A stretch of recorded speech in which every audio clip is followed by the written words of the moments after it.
cité, et Inch'Allah, par celui-là même qui nous a créés, va comparaître devant son tribunal pour être interrogé de ce que nous avons fait sans se repentir. C'est l'avantage musulman. On pose des actes, mais il faut se repentir. Allah accepte le repentir de celui qui pose un acte et par la suite il demande pardon et il se repent. La louange est Allah qui est le Seigneur de l'univers, comme je l'ai dit. C'est au nom d'Allah, le tout miséricordieux, le très miséricordieux, que nous commençons ce rappel, cette conférence hebdomadaire de la Bible en ce jeudi 15 Muharram 1445 de l'Égypte, qui correspond au 3 août 2023. Nous sommes en Côte d'Ivoire. C'est par la miséricorde de l'Éternel Dieu, comme je le disais tantôt. Il nous a fait grâce. On a dormi, on s'est réveillé, nous sommes là. Et quand on dit Alhamdulillah Rabbil Alamin, la louange est à Allah qui est le Seigneur de l'univers. Il y a certaines personnes qui ne croient pas à l'existence de l'Éternel. C'est leur droit. Mais ils ne peuvent pas prouver que l'Éternel Dieu n'existe pas. Ils ne peuvent pas le prouver. Et lorsque nous venons à Figayo, on vous donne la parole, on vous donne l'opportunité, on vous donne l'occasion de poser des questions sur votre religion, également sur la religion des autres, et savoir défendre sa religion. Exactement. Et pouvoir répondre aux questions qui vous seront posées lorsque vous serez en face d'un non-musulman. L'objectif du non-musulman, c'est de te ridiculiser toi le musulman. Et dans ton livre, dans ta religion. Parce que il sait que beaucoup de musulmans, peut-être dans le temps, ne faisaient pas de recherches sur leur propre religion. Exactement. Mais aujourd'hui, ils ont compris que, Alhamdulillah Rabbil Alamin, la plupart des jeunes musulmans s'intéressent à leur religion et ils essaient au moins de connaître le béaba de leur religion. Exactement. Les 5 piliers de l'islam, la définition du mot musulman, la définition du Coran, la direction de la prière, et il y a le pourquoi, le pourquoi. Parce que le non-musulman, lui, ne vient pas dans le but d'apprendre, mais non seulement il te pose des questions pour te montrer que non seulement tu ne connais pas ta religion, lui maintenant il vient te confondre. Donc quand il pose des questions, est-ce que tu es musulman? Toi étant musulman, tu dois connaître la différence entre celui qui est djoula et celui qui est musulman. Exactement. Tu dois savoir aussi, quelqu'un qui, par exemple le Mauritanien, il est musulman. Exactement. Mais il n'est pas djoula. L'arabe. Et ce n'est pas tous les arabes qui sont musulmans. Nous devons le savoir. Muhammad sallam, Allah l'a envoyé. Comme les autres prophètes qui sont passés avant lui, venez nous tirer des ténèbres. Ténèbres de l'ignorance. Exactement. Les ténèbres de l'égarement vers la lumière parfaite qui est la voie de l'éternel Dieu Allah. Lui, Allah est le véritable créateur des cieux de la terre. C'est pour cette raison, on a tellement confiance que c'est lui qui est le créateur des cieux de la terre et de tout l'univers. On vient avec son nom, on vient avec son livre, on vient avec sa religion. Exactement. Lui, Allah, il est assis et puis il nous observe. On vient défendre sa religion par la sagesse et la bonne exhortation. Pour savoir si tu es dans le vrai là, prends ce que tu as comme vrai et puis il faut le comparer aux autres. Exactement. Il faut faire une confrontation aux autres par la sagesse et la bonne exhortation. C'est pour cette raison qu'on vient avec notre religion, le nom de notre Créateur, et montrer aux autres que vous avez dit que vous avez la meilleure religion. Sans même dire verbalement que l'islam est une fausse religion. Exactement. Quand quelqu'un me dit c'est Bouddha qui est ma divinité, il sait très bien qu'il n'y a pas deux, il n'y a pas trois dieux. Il est en train de me dire à moi musulman indirectement que ma religion est une fausse religion. Ma divinité n'est pas le meilleur, n'est pas la vraie divinité. Si quelqu'un d'autre prend une créature comme une divinité, mais il ne dit pas directement que la religion musulmane est une fausse religion. Mais il présente dans sa religion en disant tu n'es pas dans ma religion, Exactement. tu es voué à l'enfer. Vas-y, frère. Tu n'adores pas le Dieu que je présente ici, tu vas tout droit en enfer. Clair. Oui, mais lorsque nous on dit également aussi, notre divinité, si tu n'es pas musulman, tu ne peux pas rentrer au paradis. Mais on est en train de dire également que notre religion est la meilleure des religions. Et on le prouve selon les Écritures. Quelqu'un qui ose prendre ses livres, ses documents, il n'est pas caché entre les quatre murs d'une mosquée. On sort avec la religion, on sort avec cette lumière. Beaucoup de non-musulmans ont dit, mais l'islam est une lumière, mais pourquoi vous la cachez alors? Pourquoi vous vous accaparez comme si elle appartenait seulement aux Djoula, comme si elle appartenait seulement aux Arabes? Pourtant, c'est une religion universelle. Mais nous, nos parents nous ont dit que quand tu regardes, ne serait-ce que dans la mosquée, Abdul Malik Mani Brito, l'ex-pasteur qui est avec le docteur Abdul Majid, dans son témoignage quand il s'est converti à l'islam, mais c'est ce qu'il disait. Il dit quand ils étaient pasteurs, eux ils disaient aux fidèles, quand tu regardes dans la mosquée, tu deviens fou. Dès que tu touches au Coran net, c'est fini. Tu as des problèmes, tu deviens fou. Mais aujourd'hui, ils ont compris que on les empêchait de regarder dans le Coran, parce qu'en regardant le Coran, ils allaient se convertir à l'islam. C'est pour ça Allah a défié l'humanité tout entière. Surah 17, 88. On va voir ce que ça donne. Et ce défi-là est là. Même si nous, on n'a pas pu répondre à certaines de ces questions, ce n'est pas parce que la réponse n'y est pas. Il y a des gens pour répondre à ça. 1781, soit le voyage nocturne. 88e verset. 1788. Soit 18, verset 88. 1788. 17, verset 88. Vas-y frère. Dis-leur. Même si les hommes et les dîmes. Même si, c'est un défi à l'humanité. Même si les êtres humains et les génies, parce qu'il y a dans la Bible par exemple, le mot génie n'est pas dans la Bible. Mais le mot esprit, Satan, le diable, oui, c'est dans la Bible. C'est pour ça que beaucoup de non-musulmans ne savent pas ce que c'est que les génies. C'est le diable. Il y a les mécréants parmi eux et puis il y a les croyants. Et bien même si les êtres humains et les génies s'unissaient pour produire quelque chose de semblable, ils se mettent ensemble, ils vont s'unir avec la connaissance qu'ils ont, la force qu'ils ont, et puis ils vont essayer de reproduire ou encore produire quelque chose de semblable à ce Coran. À ce Coran-là, il ne sera produit rien de semblable. Allah dit, jamais ils peuvent le faire. C'est-à-dire, il faut appeler le diable, il faut l'appeler, il n'a qu'à te soutenir. Vous n'allez pas pouvoir produire quelque chose de semblable à ce Coran-là. Vas-y frère. Même s'ils se soutenaient les uns les autres. Vas-y frère. Mais pourquoi depuis 2000 ans, depuis 3000 ans, depuis des millénaires, vous ne pouvez pas produire quelque chose de semblable à ce Coran-là? C'est un livre divin. La preuve en est là. Sinon, c'est quoi? Pour falsifier quelque chose là, il faut finir de lire le livre complet d'abord, connaître où il faut introduire les erreurs, où il faut enlever celui-là pour remplacer. C'est pour ça que quand on a des documents ici, Jésus a dit dans Jean 8, 40, dans une version de Bible ici, moi qui suis un être humain qui vous a dit la vérité que j'ai entendue de Dieu. Dans d'autres versions, le mot un homme est enlevé. Matthieu 17, 21 sont dans d'autres versions. Matthieu 17, 21 est quitté dans d'autres versions. C'est pourquoi le Coran, tu verras, c'est 114 sourates, 6236 versets, mémorisés par des jeunes qui sont partout dans le monde, 14 ans, 15 ans, 20 ans. Il a mémorisé le Coran dans sa totalité. Défi à l'humanité encore.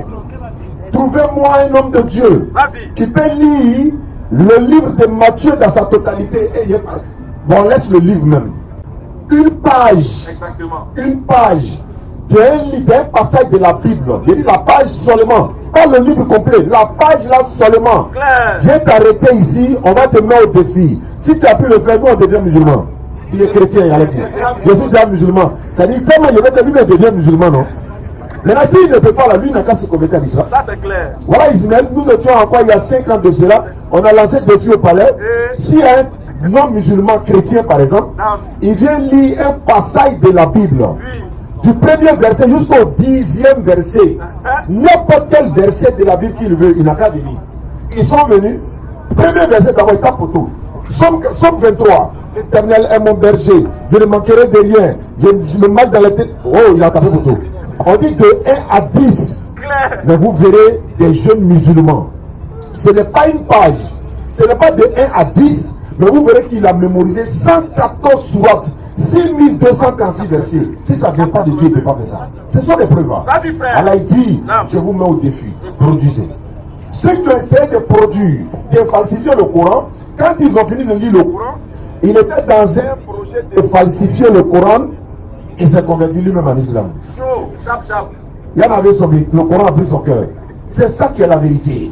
Donc nous sommes là aujourd'hui pour vous parler de l'islam. C'est nous, on s'amuse à l'islam. Surat 4. Vas-y frère. Verset 82. Allah dit quoi? Allah dit, oui, ne médite-t-il donc pas sur le Coran? Est-ce que musulmans, non-musulmans, tout le monde, est-ce qu'on ne pas un peu sur le Coran? Qu'est-ce qu'on doit réfléchir? Qu'est-ce qu'on doit comprendre par ça? Vas-y frère. S'il provenait d'un autre qu'Allah, si le Coran là venait d'une autre personne qu'Allah ou d'une divinité en dehors d'Allah, qu'est-ce qui va se passer? Il y trouverait certainement des contradictions. Vous allez trouver assez de contradictions dans le Coran. Plein de contradictions comme ça. Il y a un frère qui s'assoit dans sa chambre lui seul, et devant son micro, et voilà, c'est comme un makiwara, il dépose makiwara, lui seul est en train de taper.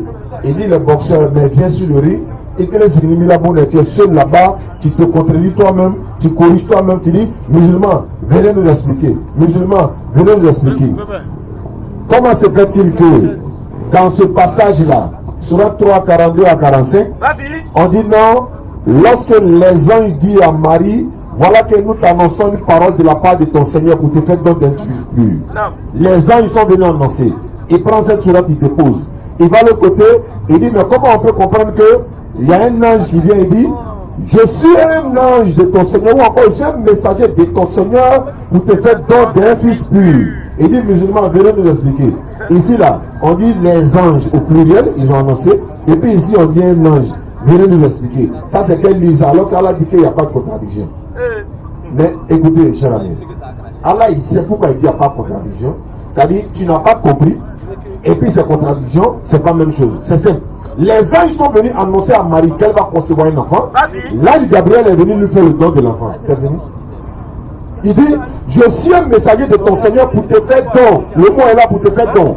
Lorsque les anges disent à Marie, voilà que Allah t'annonce, les anges viennent faire l'annonce, Gabriel vient faire le don. Claire. On n'a pas besoin d'aller loin pour ça.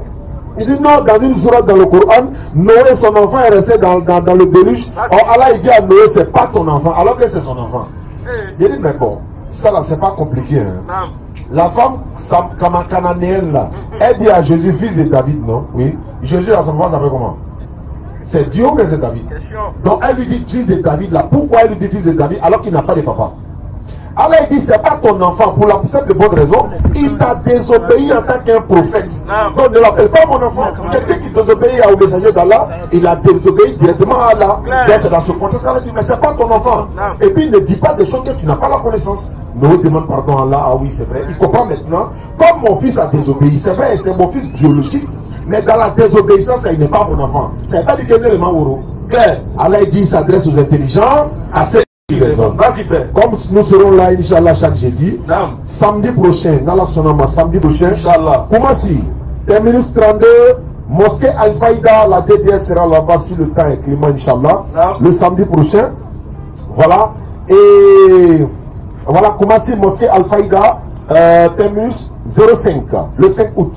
Maintenant, nous serons à Nyama, le samedi 12 août, hein, devant quoi? Le séminaire, hein? Carrefour séminaire d'Anyama, le samedi 12 août, la DDI sera Inch'Allah, et le samedi 17, la DDI sera à Azopé et à Yakase à Tobrou. Claire, qu'Allah il facilite. Et également, nous serons en fresco du 7 au 10 août, bon, septembre. Voilà, on va revenir sur ces informations. On a un programme bien établi, il y a près de 10 villes où nous allons parcourir par la grâce d'Allah, avec la DDS et l'islam qui triomphe. Wassalamu alaikum wa rahmatullahi wa barakatuh. Wa alaikum salam wa rahmatullahi wa barakatuh. Alhamdulillah, nous remercions Allah subhanahu wa ta'ala pour tout ce qu'il fait. Déjà, comme le temps est beaucoup menaçant, voilà, le temps est menaçant, donc on va faire très court, très rapidement, parce que souvent il y a d'autres qui sont là, mais on n'arrive pas à prendre tout le monde. Et souvent, quand il est déjà l'heure, c'est là que d'autres aussi arrivent. Donc aujourd'hui, on va aller rapidement, pour pouvoir évacuer beaucoup de personnes dans les questions, pour pouvoir prendre beaucoup de questions. Donc, le rappel, je crois qu'il a été déposé. Le Coran est le seul livre qui peut guider, qui peut sauver un être humain qui respire actuellement. Le Coran est le seul livre là où il n'y a point de contradiction. Le Coran est le seul livre au monde qui a été révélé par un messager, Muhammad sallallahu alayhi wa sallam, par lequel Allah fait sortir les gens des ténèbres à la lumière. Quiconque tourne le dos au Coran ne pourra pas avoir de guide en dehors du Coran. Le Coran est le seul livre qui guérit les cœurs. Le Coran est le seul livre qui purifie les âmes. Et le Coran est le seul livre qui rend grand la forme dans le fond. Et le Coran est le seul livre qui éduque des personnes, qui sauve et qui donne le paradis. Puis ça, il n'y a pas de débat. Celui qui n'est pas d'accord, Aïna. Salam alaikum. Wa alaikum assalam wa rahmatullahi wa barakatuh. Monsieur Elion a demandé. Elion a demandé pour sa question. Alhamdulillah, Elion a demandé. Comme je le dis, je le rappelle encore, la DDR sera à Niama. Comment si j'allais dire qu'on commence par comment si mosquée Al-Faïda le 5 août. Donc samedi prochain. Non, samedi prochain. Voilà. Samedi prochain, tout de suite là, on sera à Niama le 5. Bon, attends, on va revenir. Je suis déjà concentré ici. Allons-y, frère, bonne arrivée. Bonsoir. Bonsoir, cher ami. Bonsoir tout le monde. Avec mon frère Oustaz Diané. Je vous en prie. D'accord. Je voulais juste des éclaircissements sur certains sourates que moi-même j'ai publié. Voilà, si vous me permettez. Avec plaisir, d'accord, laisse faire. Voilà, donc comme je le disais, la DDR sera à Koumassi, mosquée Al-Faïda, terminus 05, devant la mosquée terminus 05, le samedi 5 août. À Niama, samedi 12 août, séminaire, Carrefour séminaire. À Zopé, du 17 au 20 août. À Zopé et Yakassé à Tebourou en même temps, les deux ensemble. Et Fresco, du 7 au 10 septembre 2023, la tournée commence, Inch'Allah. Allons-y, frère. D'accord. J'aimerais que le frère me lise la sourate 2, versets 40 à 44. Aussi la sourate 2, verset 89 et 2, verset 97 et 2 à 101. D'accord. Excusez, la sourate 2, verset 40 à 44. Sourate 2, verset 40. Oh, enfants d'Israël, rappelez-vous mon bienfait dont je vous ai comblé. Si vous tenez vos engagements vis-à-vis de moi, je tiendrai les miens et c'est moi que vous devez redouter. Et croyez à ce que j'ai fait descendre en confirmation de ce qui était déjà avec vous. Et ne soyez pas les premiers à le rejeter. Et ne changez pas mes révélations contre un vil prix. Et c'est moi que vous devez craindre. Et ne mêlez pas le faux à la vérité. Ne cachez pas sciemment la vérité. Et accomplissez la salat. Et acquittez la zakat. Et inclinez-vous avec ceux qui s'inclinent. Commanderez-vous aux gens de faire le bien. Et vous oubliez vous-même de faire le mal alors que vous récitez le livre. Êtes-vous donc dépourvu de raison? Merci. Tu peux aussi lire le verset 89 de la même sourate. Sourate 2, verset 89. Et quand leur vint d'Allah un livre confirmant celui qu'il avait déjà, alors qu'auparavant il cherchait la suprématie sur les mécréants, quand donc leur vint ceux-là même qui le reconnaissaient, ils refusaient d'y croire. Que la malédiction d'Allah soit sur les mécréants. Merci. Tu peux lire aussi le verset 97. Au verset 97, Allah dit, quiconque est ennemi de Gabriel doit connaître que c'est lui qui, avec la permission d'Allah, a fait descendre sur ton cœur cette révélation qui déclare véridique les messages antérieurs et qui sert aux croyants de guide et d'heureuse annonce. D'accord, merci. Donc, comme il y en avait plusieurs, deux autres, mais comme la foule, je vais poser directement ma question. Enfin, je veux que tu, même si on ne lit pas les deux autres, tu donnes un peu l'esprit de ce que tu veux faire ressortir en fait. D'accord. Bon, à la lecture de ces versets, de ces sourates, disons, j'ai remarqué que Allah dit qu'il envoyait le Coran en confirmation des livres de ce qui était déjà présent. Donc, à ma compréhension, il y avait déjà un livre et le Coran ne vient pas pour soit démentir le livre qui était avant, mais le Coran vient pour confirmer le livre. Donc ma question est de savoir quel est le livre que le Coran vient confirmer. C'est clair, c'est la Torah, on a dit. Voilà. Le livre que le Coran vient confirmer, c'est la Torah et l'Évangile. Merci. Donc le livre que le Coran vient confirmer est la Torah et l'Évangile. D'accord. Aussi, cela va dans le sens de la deuxième question. La sourate 3, verset 3. Je pense qu'à ce niveau, il est dit que il a fait descendre la Torah et l'Évangile. D'accord, mais bien avant d'arriver à la Torah et l'Évangile, il est dit qu'il confirme les livres. Si on peut le lire. Vas-y, 3. Sourate 3, verset 3. 3, verset 3. Il a fait descendre sur toi le livre avec la vérité, confirmant les livres descendus avec avant lui. Et il fit descendre la Torah et l'Évangile. D'accord. Donc dans ce verset, il a fait descendre les livres, le Coran confirmant les livres avant lui. Il a marqué un point. Et le Coran dit, il fit descendre la Torah et l'Évangile. Donc pour ce verset, pour la compréhension de ce verset, pour moi ma compréhension, il y a d'abord eu la Torah et l'Évangile 7, mais le Coran dit qu'il a eu des livres. Il a marqué point et il a cité maintenant la Torah et l'Évangile. Donc à ce niveau, c'est voir si la question vous la comprenez. Parce que d'accord. Dans la lecture qu'il a faite, le Coran dit il confirme les livres. Il y a un point, frère, ici. C'est pas oui, en fait, islamiquement parlant, il y a eu 104 livres selon l'islam.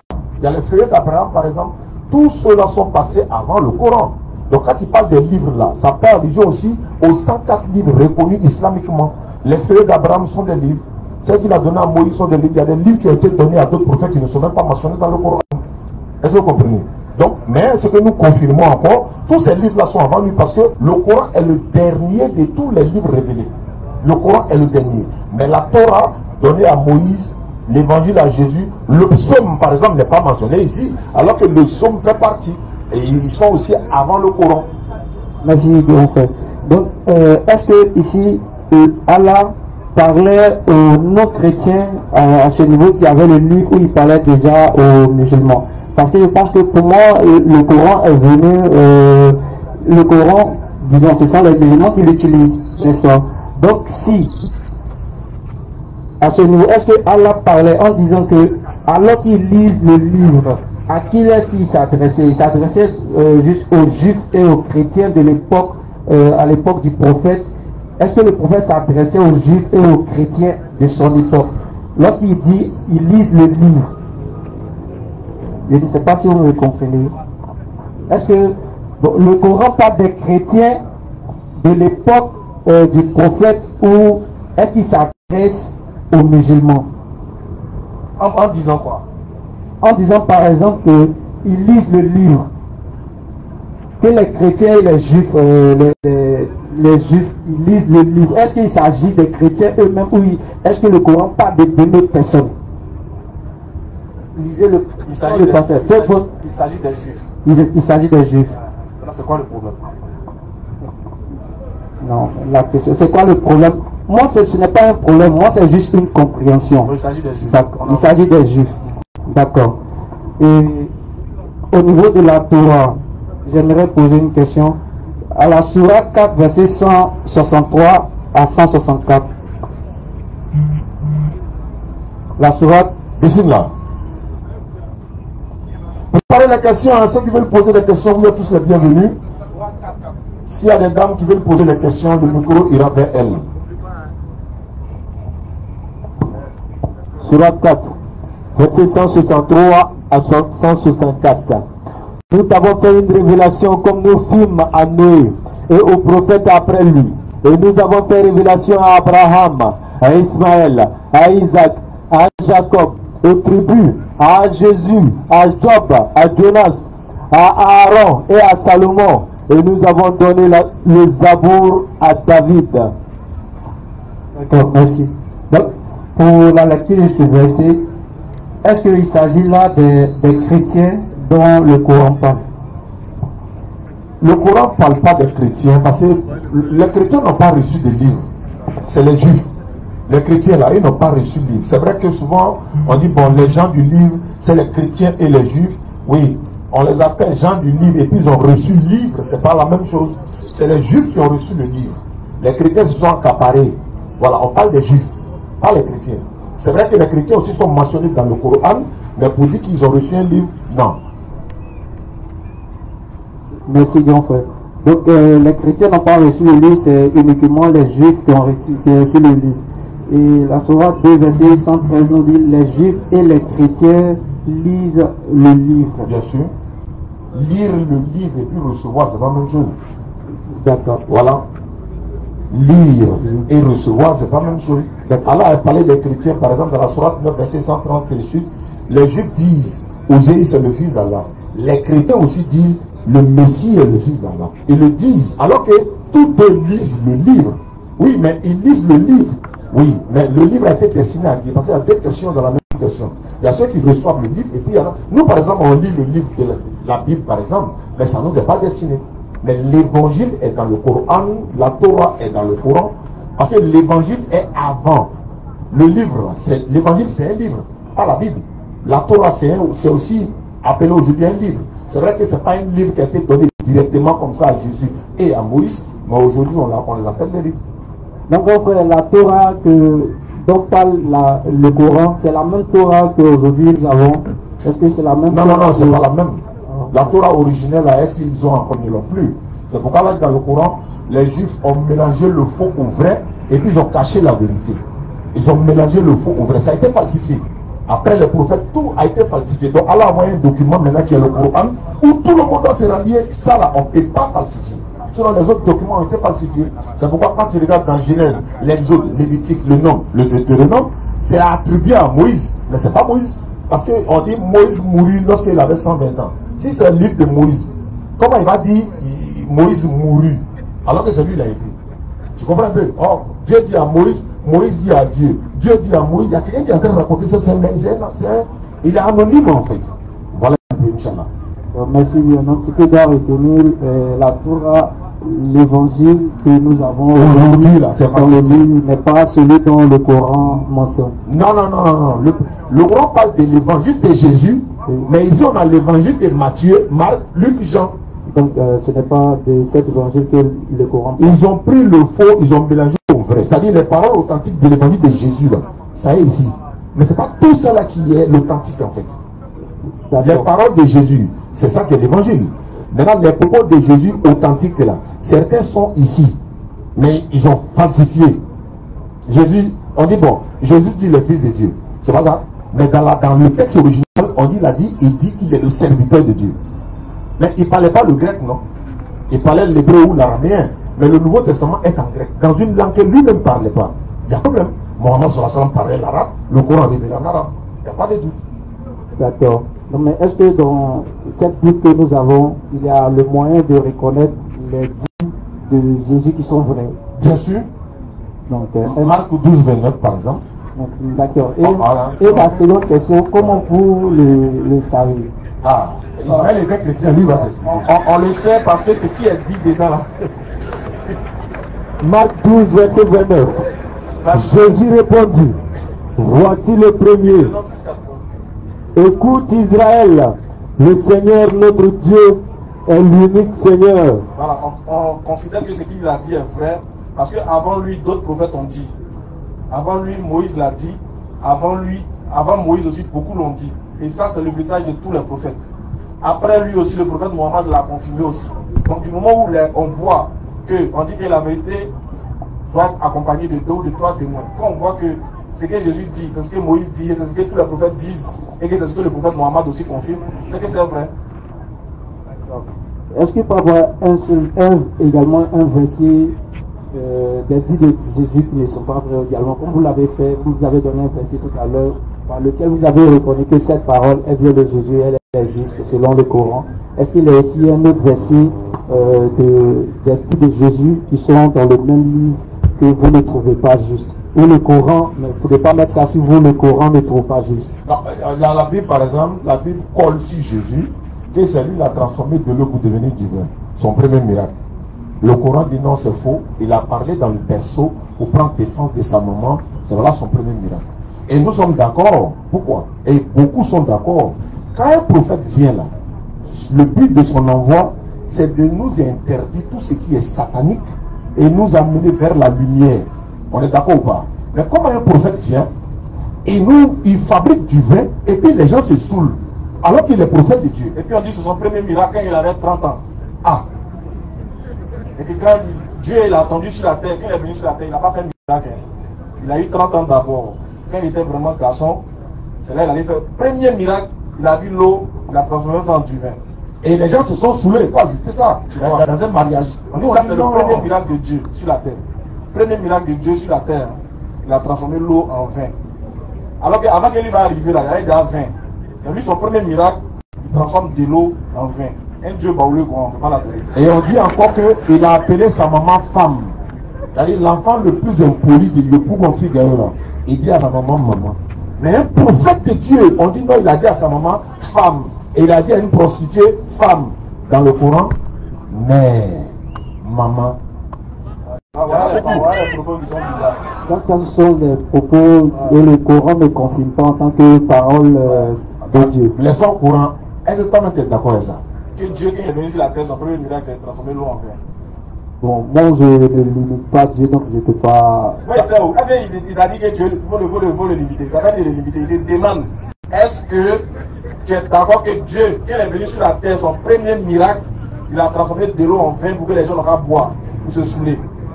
C'est ce que je dis à cette question. Moi, en tant qu'humain, là, je ne peux pas répondre à cela. Je ne peux pas donner d'avis parce que c'est lui le Dieu. Tu ne peux pas répondre, qui n'a pas répondre? Moi, je ne demande pas à quelqu'un de répondre. Non, on te demande, quand tu écoutes là, quand tu réfléchis, tu es un être humain, non? La parole t'est annoncée pour que tu réfléchisses et puis pour que tu l'acceptes. Oui. Voilà, quand tu écoutes, on dit Dieu, il est venu sur la terre. Il a eu 6 mois, 1 an, 2 ans, 3 ans, il ne faisait rien. C'est à 30 ans. Il a commencé à son ministère et son premier miracle, il a transformé de l'eau en vin. Quand on te dit ça, c'est Dieu qui a fait ça. Est-ce que tu es d'accord avec ce raisonnement-là? Je pense que je ferai ma propre analyse sur la question. C'est mieux, non? Voilà, je ferai ma propre analyse. Okay. Alors, donc, en ce qui concerne maintenant la Torah également, en ce qui concerne la Torah, on n'a pas de verset dans la Bible actuelle que nous avons où il y a des versets de la Torah qui sont justes, qui sont vrais aussi. Actuellement, nous en avons. En fait, je veux savoir le but où tu veux en venir. Faut me dire un peu, c'est différentes questions que tu poses, vrai ou faux. Toi, tu veux en venir. Qu'est-ce que tu veux comprendre de l'échange?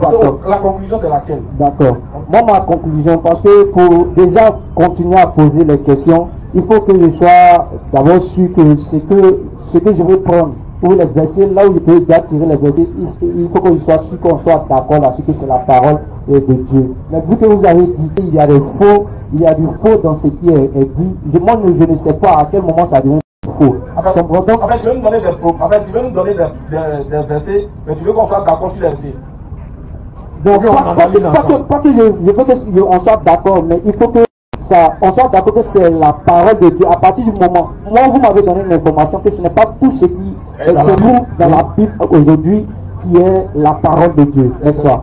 Voilà. Donc comment? Normal, parce que selon la Bible, dans la Bible, il y a des livres d'histoire dans la Bible, des livres des prophètes dans la Bible. Il y a des propos qui n'ont rien à voir avec la révélation. Par exemple, Paul dit à quelqu'un, alors si tu viens, il faut prendre mon manteau pour m'envoyer. Est-ce que ça c'est la parole de Dieu? Non, je voulais qu'on reste parce que le grand fait a confirmé la Torah et l'évangile. C'est ça. D'accord. Donc je ne voulais pas peut-être qu'on soit. Pas de la Bible ou même de quoi? Non. Ma question était de savoir quel était le livre. Le grand frère m'a répondu que le livre qui a été confirmé n'a pas dit que c'est la Bible. Il dit que c'est la Torah et l'évangile. Donc moi mes questions devaient donc s'articuler sur la Torah et l'évangile. Quelles sont les questions? Quelles sont les questions? Non, s'il te plaît, je peux finir. Mais vu que dans la Torah et l'évangile, ce n'est pas tout ce qui est dit dans la Torah et l'évangile qui sont les paroles de Dieu. Donc moi je ne peux pas. C'est pas ce qui est dit. Je n'ai pas dit, c'est pas tout ce qui est dit dans la Torah. Ce qui est dit dans la Torah là, c'est vrai. Mais c'est que toi tu considères comme Torah, ça là, c'est ça qui n'est pas vrai. Voilà, merci. Voilà, il faut que je fasse. Donc, à partir du moment, puisque moi, c'est cette Bible que j'ai. Voilà. Donc, ce qui est dit dans cette Bible, dans la Torah de cette Bible n'est pas la vérité. Donc, moi, je ne peux pas tout. Donc, ce n'est pas tout qui est la vérité. Voilà. Et moi, je ne peux pas faire la distinction de ce qui est vrai, ce qui n'est pas vrai dans cette Bible-là. Donc, Maintenant, quelle est ta question que tu veux poser? Comme ça, on fera la distinction de ce qui est vrai et ce qui n'est pas vrai. D'ailleurs, on va passer ça au ciel, tout de suite, là, comme tu as Les questions que tu voulais poser, puis tu es venu à faire il faut poser ça. d'accord, c'est compris. Lorsqu'on prend la Surah 5, verset 18. La Surah 5, verset 18. Oui, ils vont lire. Oui. Surah 5, au verset 18. Les Juifs et les chrétiens ont dit, nous sommes les fils d'Allah et ses préférés. Dis, pourquoi donc vous châtie-t-il pour vos péchés? Enfin, vous êtes des êtres humains entre ceux qu'il a créés. Il pardonne à qui il veut et il châtie qui il veut. Et Allah, seul appartient la royauté des cieux et la terre et de ce qui se trouve entre les deux. Et c'est vers lui que sera la destination finale. Merci. Aussi, la Surah 19, verset 88, il a dit que c'est une abomination pour les humains de donner un fils actif. Non, pas pour les humains, hein. Pour ceux qui lui ont donné un enfant. Par exemple, pas pour les humains qui lui ont donné un enfant. D'accord. Donc les chrétiens, Voilà, donc, les chrétiens et les juifs, si je comprends. Les juifs, bon, allons-y, c'est pas d'accord. Donc les chrétiens, Allah dit dans la Surah 19, verset 88 que c'est une abomination pour les chrétiens de dire que Allah a un fils. Et ils ont dit, vas-y frère. Et ils ont dit, Oui. le tout miséricordieux s'est attribué un enfant. Continue. Vous avancez cette là une chose On abominable. parle de ceux qui lui ont attribué enfant là. Vous qui lui avez attribué, vous avancez la chair une chose abominable. Continue. Mais sans faux que les cieux ne se trouvent, Vous voulez que le ciel n'a qu'à tomber sur nous. C'est ce que vous voulez. On vous dit qu'il a enfant. Or le ciel veut se casser à cause de mon enseignement. Continue. et que la terre ne se fende. Ça dit, vous nous aimez pas quoi. On s'en va au travail, on mange nos gars tranquille. Avec un douco, ça dit, vas-y. Vas-y. Et que les montagnes ne s'écroulent. Bon, écoulement de montagnes, t'as déjà vu ça? Ok, vas-y frère. Du fait qu'ils ont attribué un enfant au tout miséricordieux. Il n'a pas enfant. Le fait de l'attribuer seulement, là, il y a le dégât. Maintenant, Allah a continué un peu devant. Attends, vous chantez ça? Je te dis, regarde, je chante. Vas-y frère. Alors qu'il ne convient nullement au tout miséricordieux d'avoir un enfant. Vas-y, pourquoi? Tous ceux qui sont dans les cieux et sur la terre se rendront auprès du tout miséricordieux. Sans exception, en serviteur. Alors, ça. Merci. Le Coran dit, maintenant tu dis quoi? Merci grand frère Pascal. En fait, tu détends un peu l'atmosphère, moi j'aime ça. J'aime ça. Ok, t'as ce matin, mais ce que vous dites là, c'est grave, hein? Non, Nous, on a oublié ça. grand frère Ismaël, toi, tu es trop. Faut me laisser poser mon grand frère.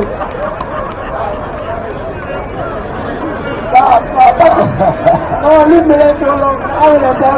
Quand il était enfant jeune, là, il était comme ça. Donc, on comprend. Voilà. C'est la version jeune qui est là. Alors, ça. Tu as vu tout son papa de l'eau aussi. Le chômage, il refroidit. Alors, ça. Donc, merci bien.